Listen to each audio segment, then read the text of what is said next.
What's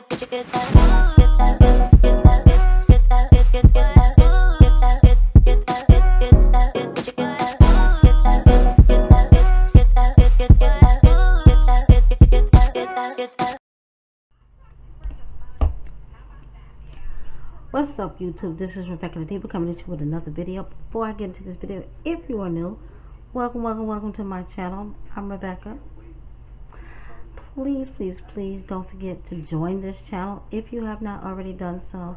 Please hit the subscribe button, and when you do that, hit the post notification bell and select all. Therefore, every time I upload, if YouTube is not bugging and tripping and bugging, you will get notified. Also, hit the share button. Share this video with any and everybody, okay? Because there are no secrets over here on this channel. No, we tell everything. And do me the biggest favor and hit that like button, because it does help out my channel a whole great deal. Thank you. And for everybody else, welcome back, David Gang. Hey, y'all. I'm not all the way in the camera because y'all know my tooth situation. I don't feel like putting on the mask. It's late. I tried to record a video yesterday, but was working, and it was like every time I get like 2 sentences out, my phone was ringing. I was like, damn. And it's Friday, so TGIF, Friday night actually, and then I gotta work tomorrow, which is Saturday, so, and I'll be on the phones all day tomorrow and following up on cases and stuff. But I had to jump on here and post this video tonight because I just had to add my 2 cent worth in. This whole of course, disclaimer, this is a reaction video, so if you're not interested in watching a reaction video, you can exit stage left because your view is not needed, especially if you're going to be negative in my comment section. So this is about my jazzy life, of course. Yesterday, well, last night, she shared a post on her Facebook, a Facebook post that Chris, her baby father, had posted, talking about his car was stolen, the black Ford F-150 with black rims. You know, if anybody's seen it, DM him. Now, automatically that put me on alert, because why are you making Facebook posts about a stolen vehicle? The first thing that you're going to do when you realize that somebody stole your car is that you're going to call 911, file a police report. The second thing that you're going to do is you're going to call your insurance company to put them on alert, because in the event that the car does not be found, you have to file a claim with your insurance company. In the event that the car is found and something is lost or damaged, you have to file a claim with your insurance company. The only way that you will call your finance company, okay, now, and let's get this straight. There's a difference between a dealership and a car lot. Now, I'm very educated in the field. I currently work for a corporate office of a major car manufacturer. I'm not going to say which one it is, you know, because it's my job. But a major car manufacturer, let's just say they're a Japanese car company. That's all you need to know. I work 5 days a week, and out of every 5-day work week, I probably get at least 10 phone calls.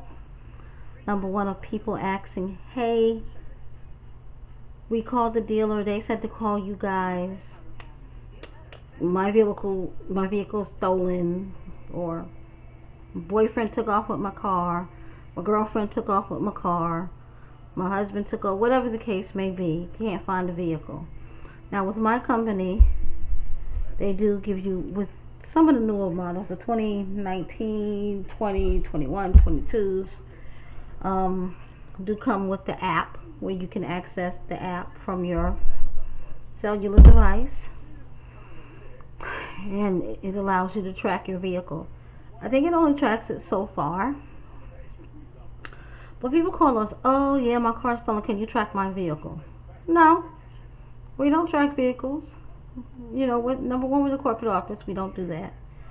Okay, well, can the dealer do it? No, the dealer does not have access to track a vehicle. When you go to a car dealership, you're looking to buy a vehicle.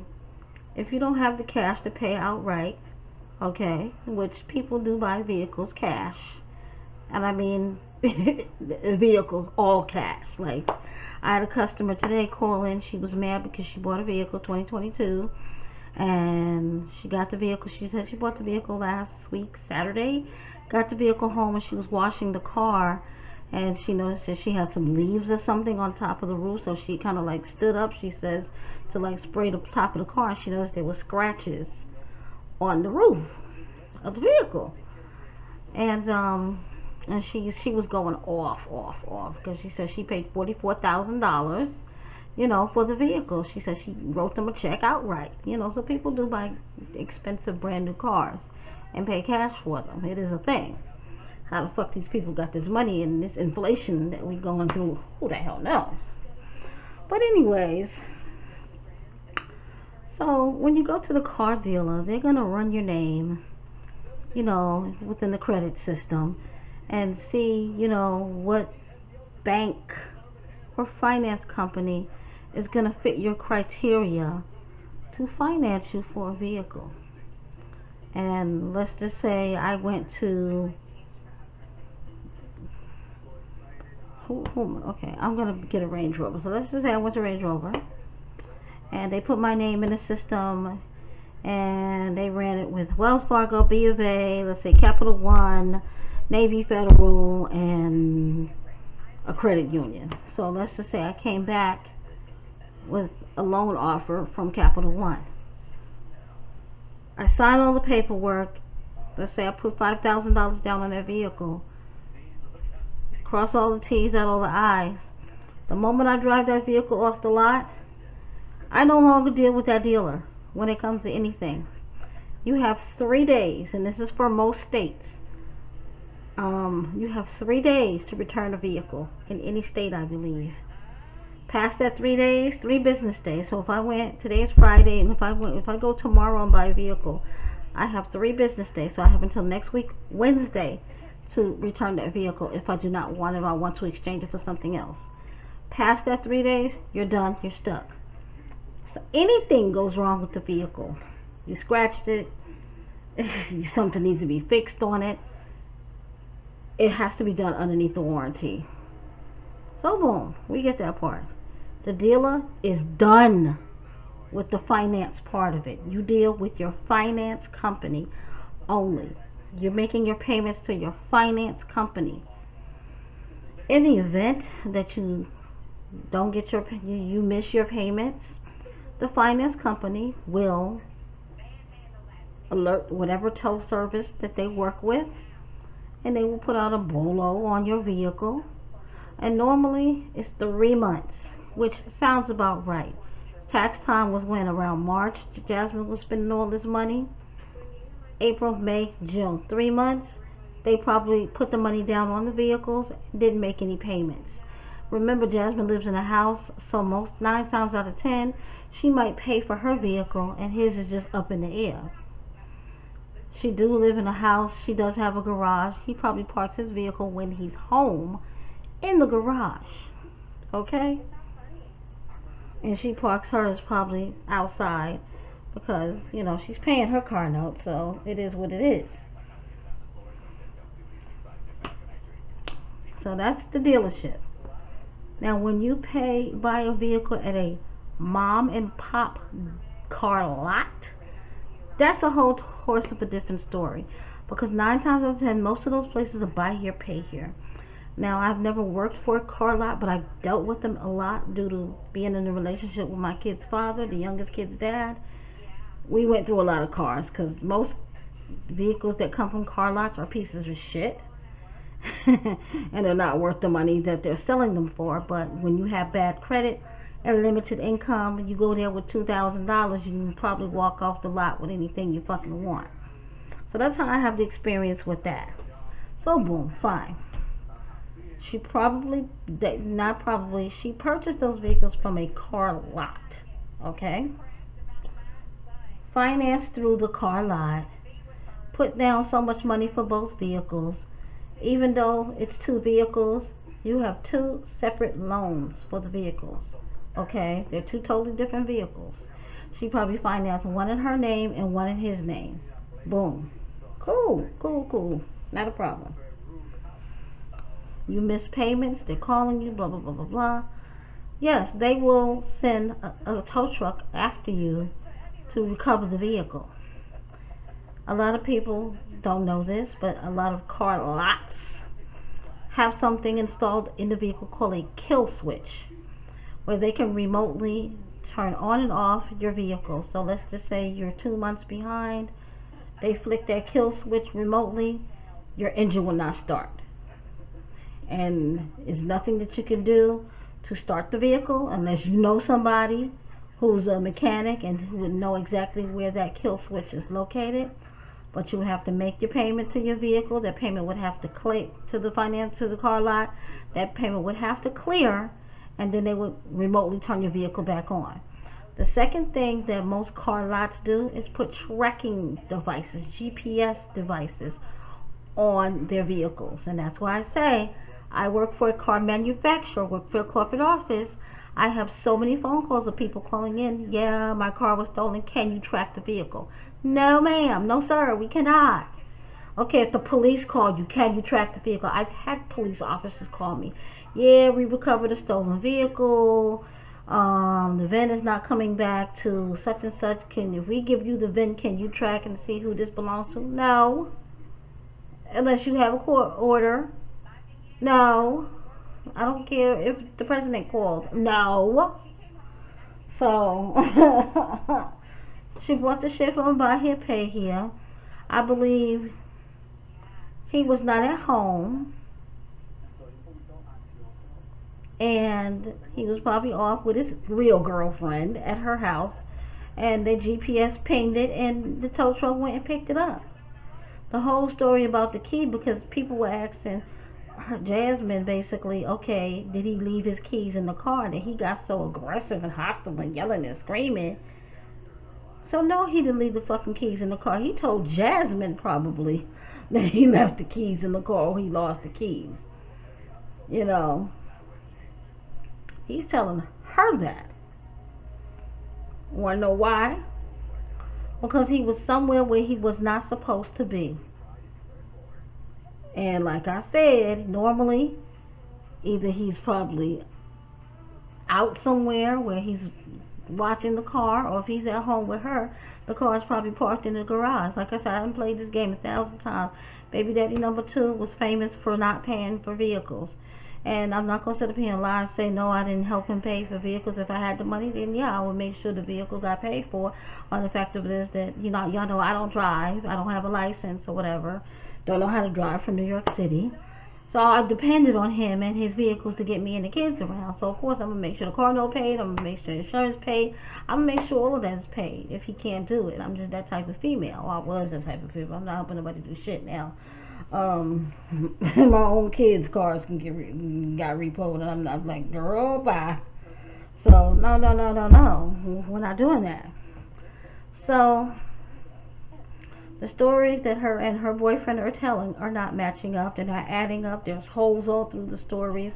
She said they was at the car dealership, but it was the car lot, and basically they probably went there to pay them, okay, the money owed for the vehicle, and then once the money is paid on the vehicle that's owed for the vehicle, the car lot is going to send notification over to the car, the impound lot, the tow yard who has the vehicle, to release the vehicle to the client. Now that's how that works. And remember, he was on the phone talking to his homie or whatever.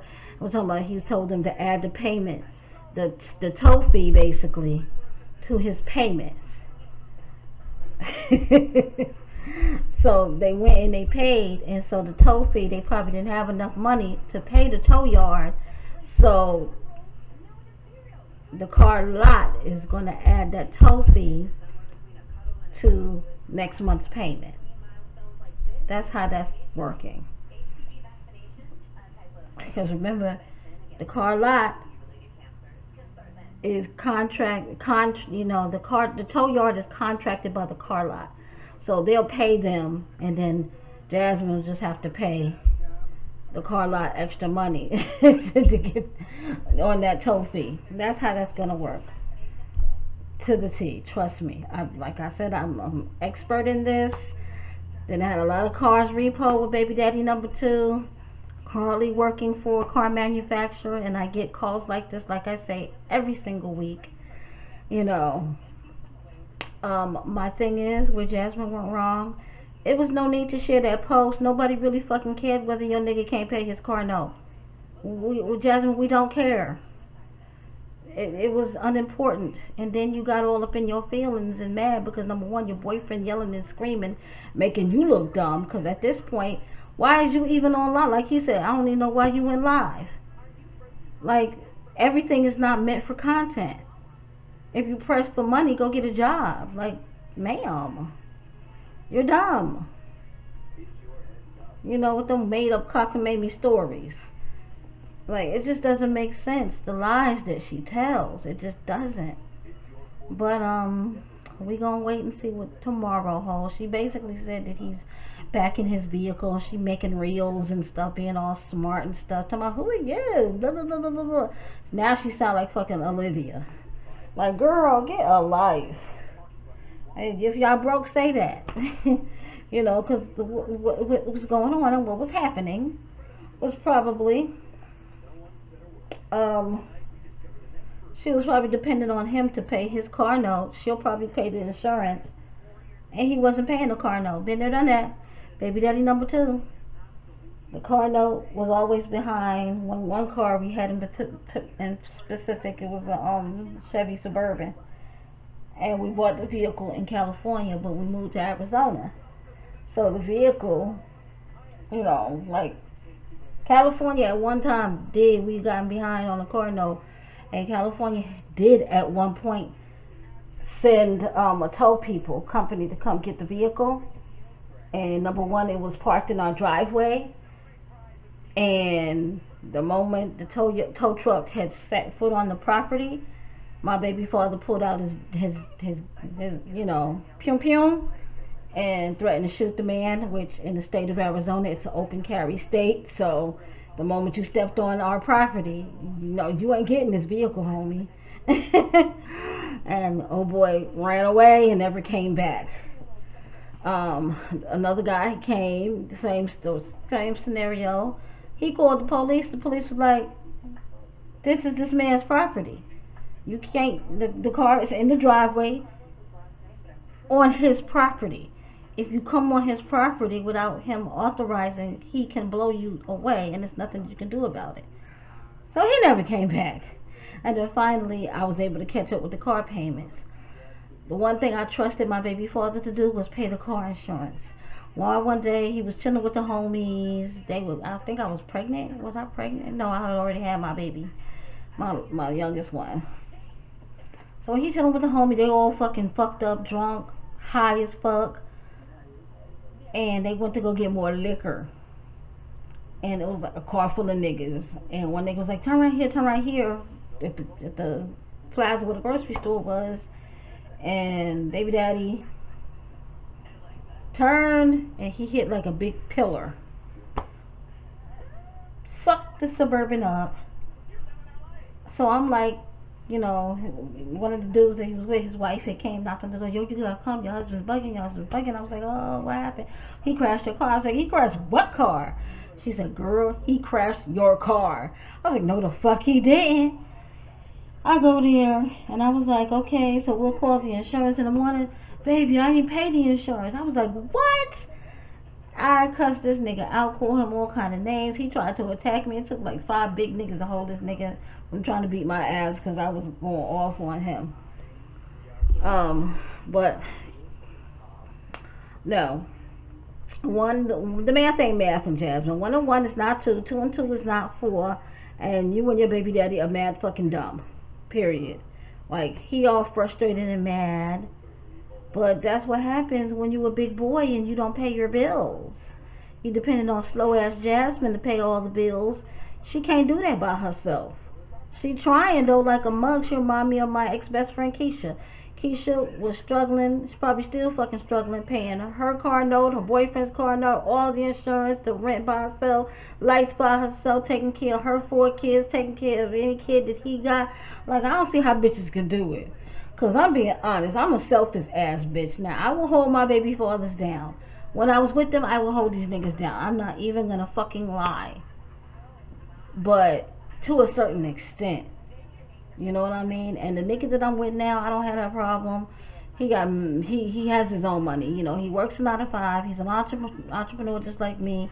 So financially, he's good. But Jasmine, if you're struggling, having problems, why don't you go get a real job and get a paycheck every week or every 2 weeks, and you'll be able to pay all of your bills in full and not have to worry about making up stories about somebody stole the car. Because ain't nobody stole that car, girl. You know that.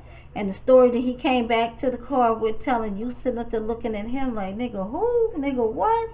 Like, nah, this nigga lying. He ain't telling something right.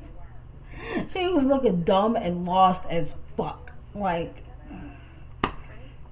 I don't get it. But yeah, the story that they told did not match, did not make sense at all. Car dealerships don't work like that. Car lots don't work like that. And if you don't pay your bill, they're going to come tell you shit. Moral of the story. But that's all I have for you guys. It is kind of late, and I do have to work tomorrow, Saturday, from 10 to 6. I'm going to try to post a video tomorrow. Don't quote me on that. Like I said, I be trying to film, but work be getting in the way. But until next time, guys, bye. Don't forget to hit the like button. Peace out.